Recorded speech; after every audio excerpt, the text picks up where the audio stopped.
All right, I told you to sign up for that newsletter.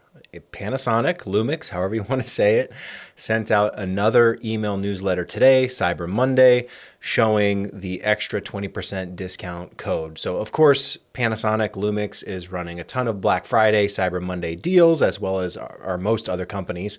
But there's a special promotion if you sign up for their newsletter where you'll get an extra 20% off, which is pretty significant savings, I'd say, when it comes to things like this. So if you didn't sign up for that newsletter, well, you missed out yet again. If you did sign up, check your email and make sure you got that code. It should be at the very bottom of the email, and it will be custom, single use only for just you. That's why I can't show you my code because I've already used it, so there's no point. But it's a set of characters and numbers, and you'll kind of figure it out. But it's at the bottom of the email, so make sure you scroll all the way to the bottom, check your spam, check your junk folder, make sure it doesn't get hidden. And if you saw it just thinking it's another promotional email blast highlighting all the deals, it is that, but it's also more with that extra 20% off discount code. But I also wanted to show you some of the things that I think might be worth picking up this Cyber Monday holiday season while all these companies are running their different discounts and promotions. It's probably one of the best times to buy new camera gear. Obviously, if you buy used, you're always going to find some additional savings there, but you are taking a little bit of a risk. Although I think with most of this equipment, the risk isn't too high unless it's, kind of like a more of a shady vendor. But if you're buying from someone reputable who's checked and, make sure that their stuff is pretty good, whether it's been refurbished, renewed, lightly used, whatever it might be, you should have some good success. I've certainly had good success using Amazon and their used program, especially if it's a Prime sale, then you get, the free returns and all that great stuff. So the first thing, because it's relevant, but it's not the only, thing we're going to be talking about. It's not just a Lumix video, although we'll start there, is the S9. I'm going to probably do some kind of review, more comprehensive video on the S9, but I did pick one up. You can see it is the olive green color. I just thought that was nice, kind of differentiate it in the kit so I know what I'm grabbing at a glance. I've always kind of liked Lumix for their colors. Obviously for my main cameras, I usually prefer the black ones just so they're blend in a little bit more. But for something fun like an S9 and for a little bit more of that kind of point and shoot, run and gun kind of thing, I thought the green was kind of a nice differentiator that still is, not crazy. On here, you can see the 18 to 40. I'm probably going to do another video on that lens as well. But this is obviously on sale right now. I think you can pick this up for, if all things considered, around like 1,500 or something like that. But body only, if you just wanted the S9, I think that can almost get down to like 1,000 right now, brand new, which is a pretty incredible deal for a camera of this caliber. Full frame, phase detect autofocus, all the bells and whistles. There are a few compromises when it comes to the S9 that I'll talk about more in the S9 video. But just right off the top, things like it doesn't have full-size HDMI. It's got the micro HDMI. So that's, when you're thinking of cost savings, compact features, that's obviously one. A lot of people have talked about it doesn't have an EVF. That's not a huge deal to me. Although one of the first things I did notice is that on the S9, the sensor moves around more. I don't know if that makes sense, but you can just kind of feel it. Obviously that's from the in-body image stabilization, but it does move more, which was a little interesting. And then the 18 to 40 lens, although it looks really small and compact, you can't actually shoot with it this way. So in any of the product photos, promotional marketing materials, you'll always see the S9 with the 18 to 40 compact like this. But just know that this lens, you do need to extend it a little bit, like there, to 18 to actually start to shoot with it. You can't shoot with it in its most compact form. So it's almost like those point and shoot cameras where the lens needs to extend a little bit. And then you can obviously, go from 18 to 40, and that's about the size of it. It is compact, but not in a way that I think is hugely advantageous considering full frame lenses are going to be bigger, going to be bulkier. L-mount doesn't have a lot of pancake lens options right now. Speaking of, let's pull out, and I think I have this with me somewhere here. Maybe, oh, yep, here it is. This is the 26 pancake L-mount lens, and it's pretty underwhelming. Doesn't even come with a lens cap. You can't put a lens cap on it. It's an f8, so incredibly slow, and it's not autofocus. If this wasn't a freebie thrown in, I can't even imagine paying for this lens. I might do a review on it at some point just to highlight how much of a joke it actually is. It looks nice and small and compact, but this is abysmal in terms of value that you're getting. And I think they sell these for like $200. Mind you, there is a Canon, I believe it's either a 26, a 28 pancake lens for the RF mount that's like a 2.8, has autofocus, has all those bells and whistles, and this is what we get from Lumix, which is quite absurd. This lens is a joke. So I'm glad it was a freebie thrown in as part of the Black Friday, Cyber Monday holiday promotion, but I cannot recommend buying this lens if you're even considering like, oh, maybe I'll check it out just for fun. It's plastic.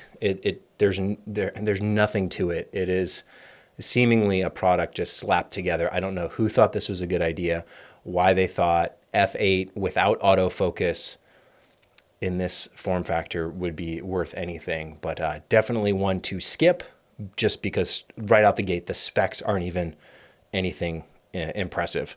Going back to the S9, if we look at this for a second, it's decent so far. I do think the 18 to 40 lens is rather slow. It's a 4.5 to like a 6.3 or something like that. I don't know if it even says on here where I could find that information without, yep, 4.5 to 6.3. Now, thankfully, you can put filters on this. That's the other thing with the 26 here. You can't even like put a filter on this. Even if you, I don't know, just don't even worry about that lens. It's a joke. The S9 though, I do really like so far. It is small, compact, portable, all of those things. Although when you look at it, if you're thinking of getting an S9 or an S5 Mark II, which I think is on a lot of people's radar right now, I think the S5 Mark II is the obvious winner, the obvious no-brainer.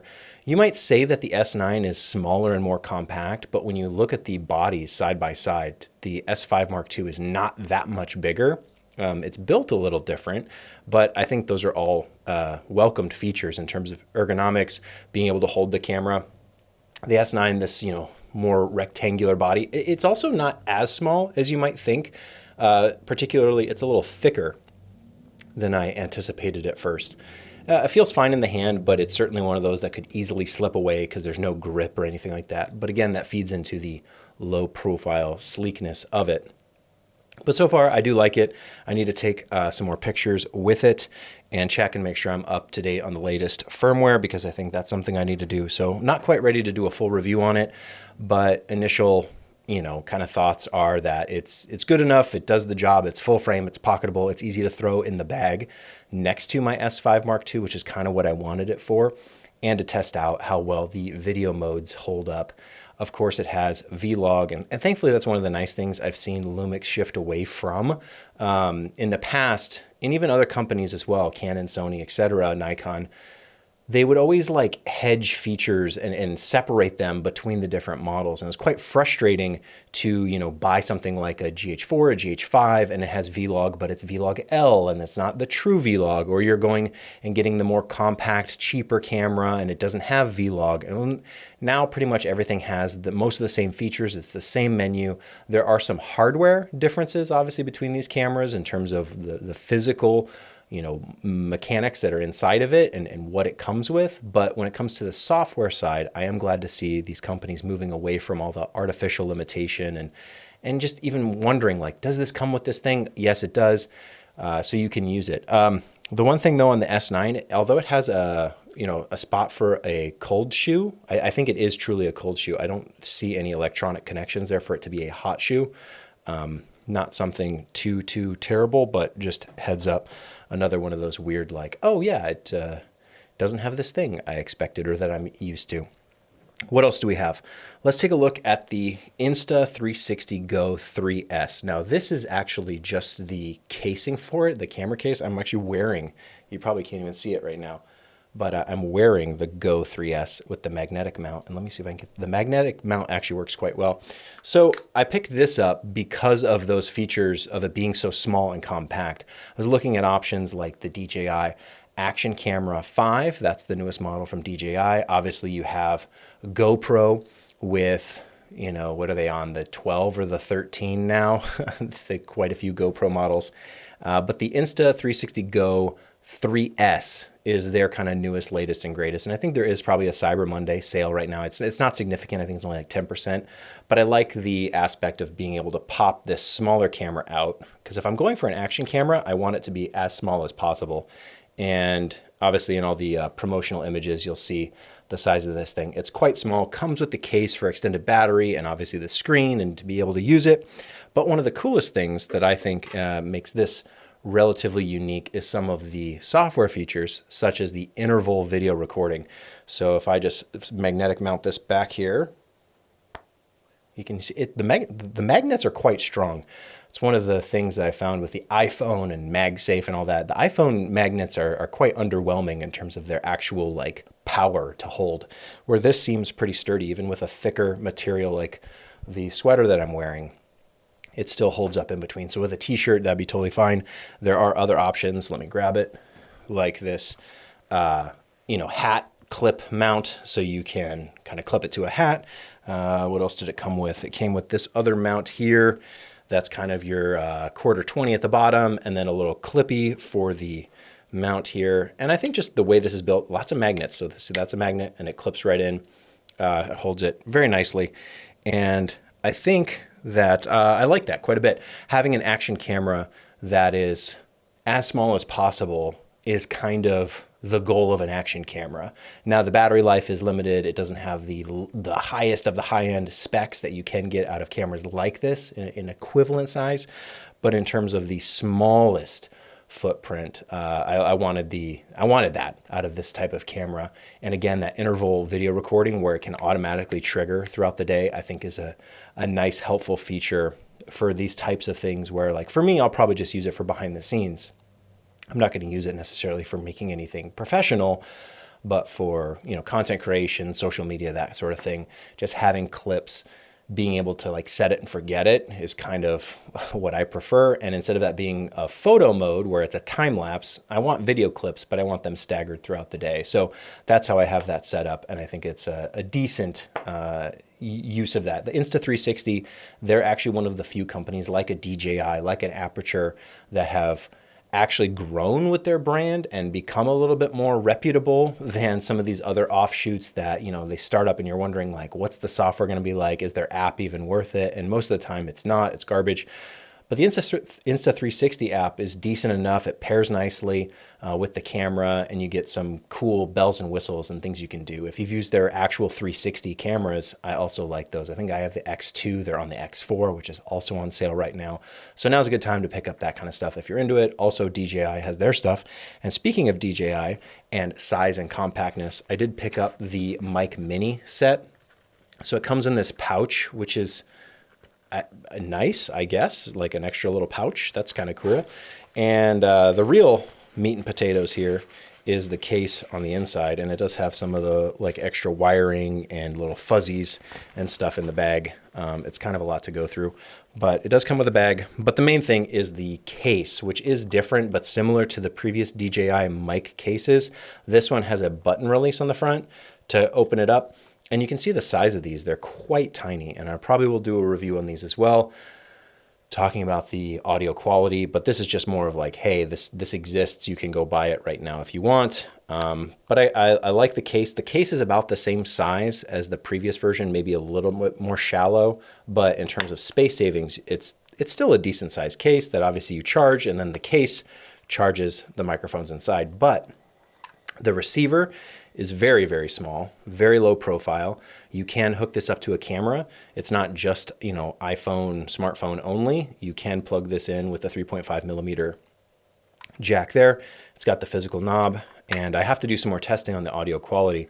But in terms of first glance, the size of these is quite impressive. I mean, you could hide this a lot of different places and, wouldn't run into any issues, I don't think.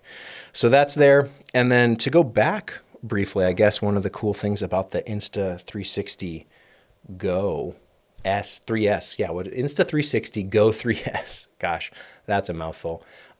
What's cool about this that I also like is it does have swappable filters for the lens. So this actually rotates off. This is just the generic like UV filter lens protector that is quite important for this type of camera.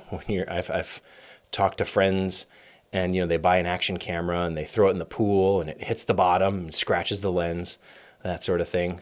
Quite unfortunate when that happens, because fixing it can be somewhat of a challenge, although there are solutions for that nowadays.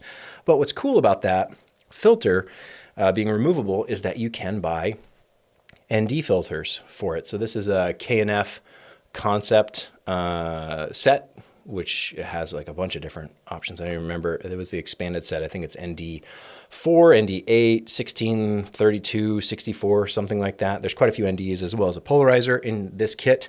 I haven't tested it out yet. All this stuff is kind of brand new, but you can thread those on here and use ND filters even on a camera of this size and caliber. Of course, I think the DJI cameras, you probably have similar solutions, same with the GoPro, but it's nice to have that as an option. It's not an oversight of, oh, you bought an action camera, well, good luck putting ND filters on it. I think even when I looked, the GoPro, the newest one, has some new GoPro lens selection they're offering. Honestly, it looks more like a gimmick than anything else, but GoPro is offering different types of lenses you can put on there.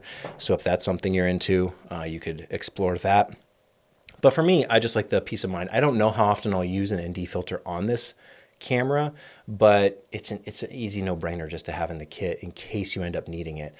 Let's say you're outside and you don't want the insanely high shutter speed. Well, put an ND filter on there and problem solved. So let's clip this back on here. And I think that's kind of it for this video to talk about all this stuff. Obviously, the main highlight being the S9. I'm trying to think if there's anything else that's kind of stood out, but for the most part, it works exactly like any other modern Lumix camera. The menu is very familiar. The buttons and the layout are very familiar. It does have that quirk that I don't really love about compact cameras, but the SD card goes in the battery slot. Very common for cameras of this size, but it is irritating to have to open the battery door to change the SD card to swap it in and out. But of course, it's your standard SD card goes in there. The battery, it's nice that it's the BLK22s. So this battery will work with the S5 Mark II. It'll work with the GH7, work with the GH6, with the G9 Mark II. So very standard battery.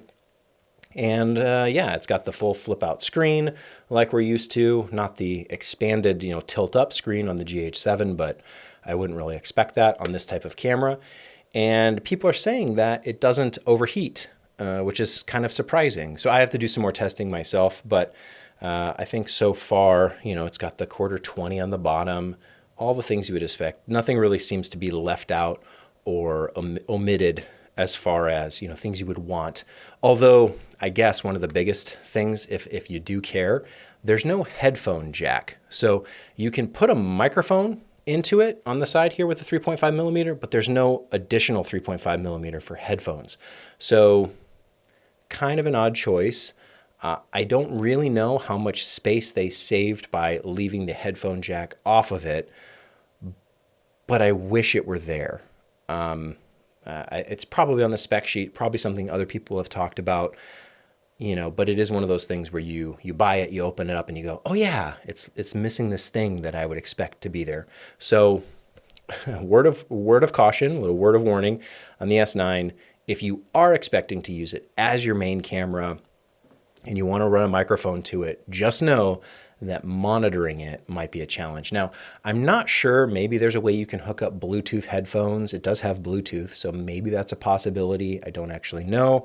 Maybe you're able to monitor off of the receiver, whatever you're using. So that could be an option as well, but just know, no headphone port on the S9. Not a huge deal for me. I'm going to use this primarily for photography and as like a B camera. So I don't think I'd ever really run important audio to it. I might for like a vlog or something. It's another reason I got this, just to like take travel video sorts of things. So not a huge deal breaker for me, but if you are looking at, do I get the S9? Do I get the S5 Mark II? Just another reason to just push for the S5 Mark II. I think price-wise, they're very, very similar. Size-wise, they're very, very similar. But the S5 Mark II has way more features than the S9. This is a good B camera, seemingly. You can do open gate, I believe. You can still do open gate on here. So there's some, like I said, the software side, the recording modes and stuff. It's more or less all the things you would want Actually, let me just check. I don't want to say something that's not true. Let me check in here and just make sure real quick that we've actually got that. So record quality, go all the way to the top. That's usually where they put it. Yeah. So we have an open gate, but why this cannot be set in the current mode? I need to go to M. Oh, because I'm in photography mode. Yes, it does have open gate. You just got to be in the right video mode. And if I go all the way to the top of the list, yes, just confirming, we do have open gate. Okay, so you can use the S9, but if you want headphone, proper audio monitoring, maybe just push for the S5 Mark II. I think size-wise, they're so close anyway. Like, yes, this is technically a little bit smaller. It's a little bit more compact. But if it's your only camera, I would go with the S5 Mark II. I think head and shoulders above the S9. Good as a B camera, good as a fun camera, but not your serious camera. That's the S5 Mark II. And size-wise, very, very similar.